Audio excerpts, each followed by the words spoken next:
हजुरहरूलाई स्वागत छ मेरो लाइभमा है। आज चाहिँ मेरो रेसिपी दाल बनाउन गइरहेको छु। भर्खरै दोकानदेखि आएर होइन त्यो कोसा ल्याएर आएको छु। यो हेर्नु गाइस, आज यो कोसा दालमा यो करे पत्ता हालेर होइन बनाउने भन्ने उ छ ल। अब त्यसपछि यहाँ हेर्नु, यो अरहरको दाल हो।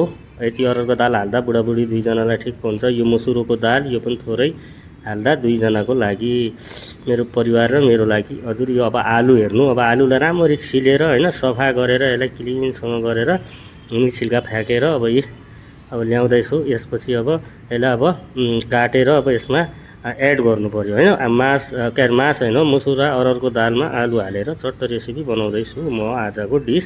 मेरो बुढी आउनसम्म सरप्राइज भनेर दिनको लागि हो ल। उठेर अब पखाल्नु पर्यो भनेर ड्रामतिर गएको, या हे गन्दा रहेछ ड्रामको पानी भनेर म चाहिँ तल यता गएर काबिरको पानी भरेको, त्यसले बेसरी मिची पखालिरहेको छु गाइस होइन। ल पखाले, ल हेर्नुहोस् यता फ्याँके, यो पानी यसरी फाल्नुपर्छ पोहोर पानीहरू भनेर। अब दुईवटा पानी, एक पानी धुइसक्यो, दोस्रो पानी मिच्दैछु होइन। दोस्रो पानी पनि पखाले गाइस होइन, दोस्रो पानी पखालेर अब तेस्रो पानीमा चाहिँ के गर्ने, तेस्रो पनि पखाले होइन। तिनवटा पानी पनि मैले पखालेँ, राम्रोसँग सफा भइसकेपछि अब यति पानी एड गर्नुपर्छ दालमा होइन, नत्र माथिबाट सिटी मार्दा पानी पुरा सिटीबाट फ्याँक्छ भनेर। अब प्याज जो ल्याएर राखेको थियो प्याज भयो, अनि एक दाना टमाटरलाई मस्त छिलिरहेको छु प्याज, अनि हरियो खुर्सानी पनि छ त्यसमा छिलेर अब यसलाई पखालेर होइन। अब त्यो दालमा चाहिँ अघि नै त्यो दालमा एड गर्नको लागि हो यो होइन। दालमा हालौँ, अनि अब हरियो खुर्सानी चट्ट काटेर 4-5 कोसा निकाल्दै काट्दै हाल्दैछु। अनि त्यसपछि गाइस यो टमाटरलाई नि मस्तसँग काटेर होइन छिले यो खानु हुँदैन भनेर फ्याँक्दैछु। त्यो के कालो त्यो डाँडीको, अनि काटेर अब टमाटर एड गरिसकेँ। टमाटर एड गर्ने बित्तिकै अब यो प्याजलाई पनि पछि बार के काट्नु, अहिले काटेर झान्नको लागि भनेर अहिले नै काटेर रेडी गरेर राखेको छु। यो एकदम प्याज चट्ट मस्तसँग काटेर होइन गाइस राखेँ। अब प्याज काटी गरेर सकेर अब त्यसपछि तपाईँको गाइस अब करे पत्ता अलिकति इति हाल्नु पऱ्यो होइन। यो फ्रीमा दिएको मुरुङ्गा गाई किन्नु गएँ, अनि त्यहाँ फ्रीमा ल भनेर त्यो 2-3 पात करे पत्ता दिएको थियो, त्यही हालेँ। मुरुङ्गे गाईलाई ल हेर्नुहोस् गाइस यसरी छिलेर होइन, यसलाई सोजन फल्ली भन्छन् हिन्दीमा।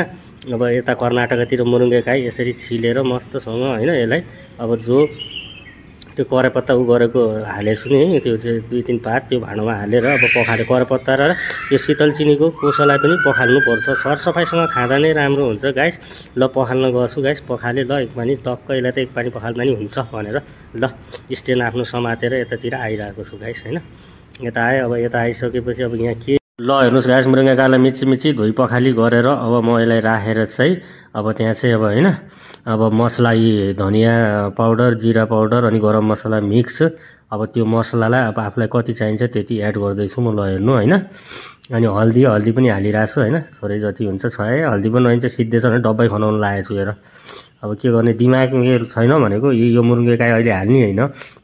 एकछिनपछि 3 सिटी यसलाई लागिसकेपछि पाकिसकेपछि अलिकति दाल, अनि त्यसपछि हाल्दा राम्रो हुन्छ। नत्र मुरुङ्गा गाई त्यसैमा हराउँछ भन्दै कुकुरको ढक्कन लगाएर लगेर अब चाहिँ म भित्रको मसलाहरू चाहिँ अब घरेलु आफूले अब सिलौटोमा कुटपिस गर्नु पर्यो भनेर यसो सोचेर अब न यार ग्यास्ट्रिक हुन्छ बाहिरको मसलाले भनेर घरै कुटपिस गर्न नुन हालेँ होइन। दालमा नुन हालेको थिइनँ, मसलाहरू सबै हालेको थिएँ, नुन एड गरेँ।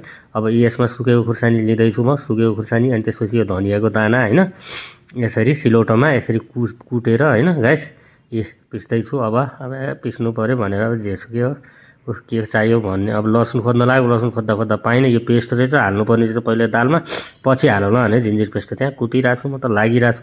मेहनत गरेपछि खान पाइन्छ भनेर ढ्याङ्की फास्ट गरिरहेको छु। अलिकति पानी हाल्नु पऱ्यो, भएन भनेर पानी एड गरेर असिना पसिना हुनसम्म होइन घुँडा दसी कमर कसी भनेको यही हो गाइस। यस्तो मेहनत गरेर अब श्रीमती हजुर आउनसम्म मैले खानापिना बनाएर रेडी गरेर राख्छु, उसलाई चाहिँ आउने बित्तिकै सरप्राइज दिन्छु भन्ने मसला पनि त पिनेर रेडी भयो। हाम्रो गवटी देशी मसला होइन, सिलौटामा कुटेको।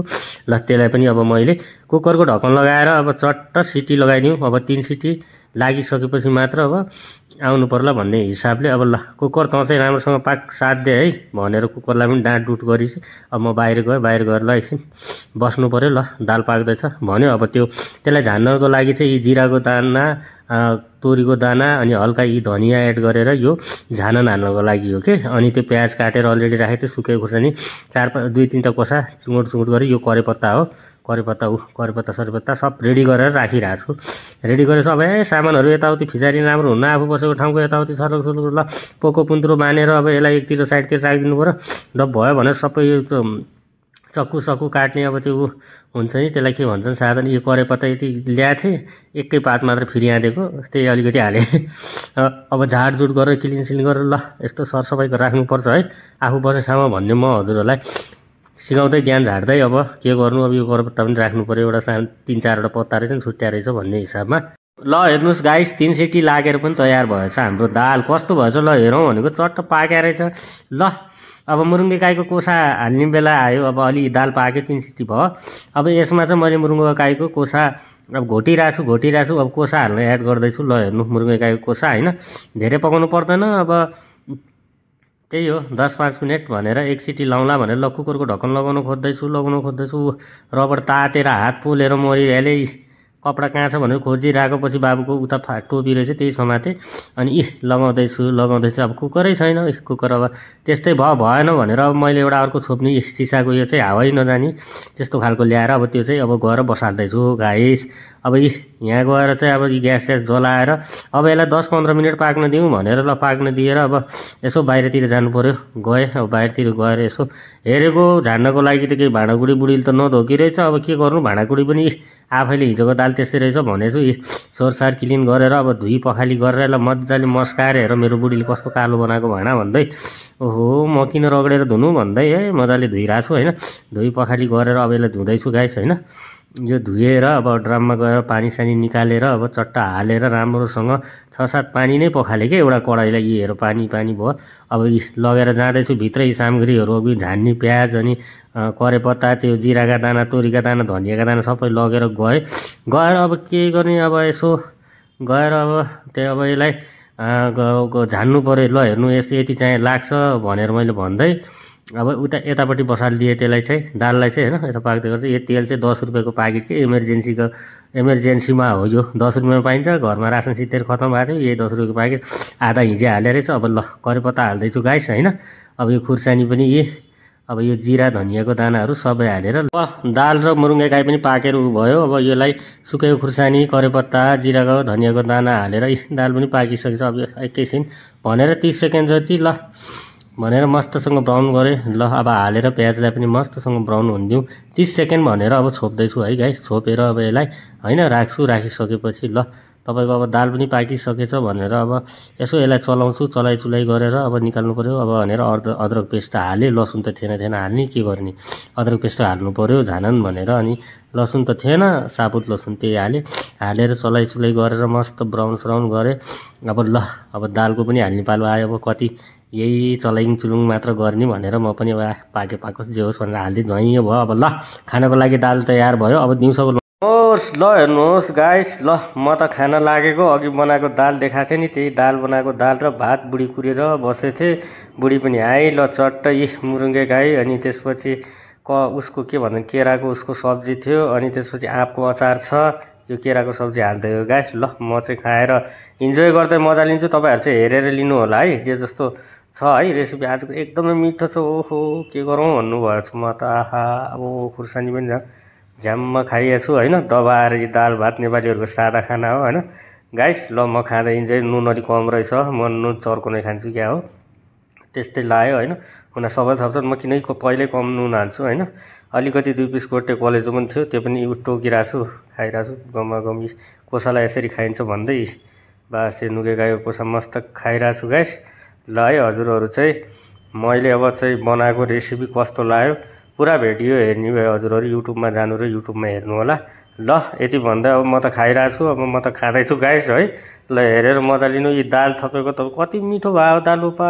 भन्दै नुन त कमै रहेछ भन्दै नुन थपेको छु गरेको छु होइन गाइस मजा आइरहेछ गम होइन खानाको लागि त काम गर्नुपर्ने बास एक थाल भात मजाले पेट अब भरुन्जेलसम्म खाँदैछु कुरा गर्दैछु बुढीसँग कस्तो भएछ आजको दाल स्वादिष्ट छ कि छैन भनेर सोधिरहेको छु उसले राम्रो भएको छ तपाईँले बनाउनु भयो के चिज नै राम्रो हुँदैन भनेर आहा मेरो तारिफ ठिकै हो भनेर म पनि खाँदैछु आफ्नो खानामा फोकस छ कि मेरो त खाने बेला कुरा गर्ने मन लाग्दैन बिचमा बोल्या गर्छ न त्यही भएर बोल्नुपर्ने हुन्छ ल सबै अब यो मुचमाच गरेर ग्यामगुम गरेर खाएर ल यो पनि खतम गरेर बस्नु पऱ्यो ल दाल जति थियो लैजा त खाने दाल बचेको भनेर ल दिएँ अब ल मिचमाच गरेर अब यसमा नुन चाहिँ कमै छ है गाइस, किनकि मैले कमै हालेको थिएँ, त्यही भएर अब नुन थपौँ कि जस्तो लागेको थियो, थपिनँ। नै भयो भन्दै गम्मा गम खाँदैछु। ल गाइस, आजको मेरो ब्लग यही हो होइन। ल हेरेर है हजुरहरूलाई पुरै भिडियो हेर्नु छ भने मेरो युट्युब च्यानलमा गएर आशिष ब्लग भनेर सर्च गर्नु, युट्युबमा मेरो नाम आउँछ, त्यसमा गएर अनि मलाई सपोर्ट गर्नु होला, सब्सक्राइब गर्नु होला, लाइक कमेन्ट सेयर गर्नु होला गाइस होइन। आफन्तले आफन्तलाई नै सपोर्ट गर्ने हो भन्दै अब एक थाल भात हिचघाच गरेर ल भयो भनेर हात धुने बाणी चाँडो लिए, सब एक लोटा चन्न पानी खाइयो। ल गाइस, बाई बाई।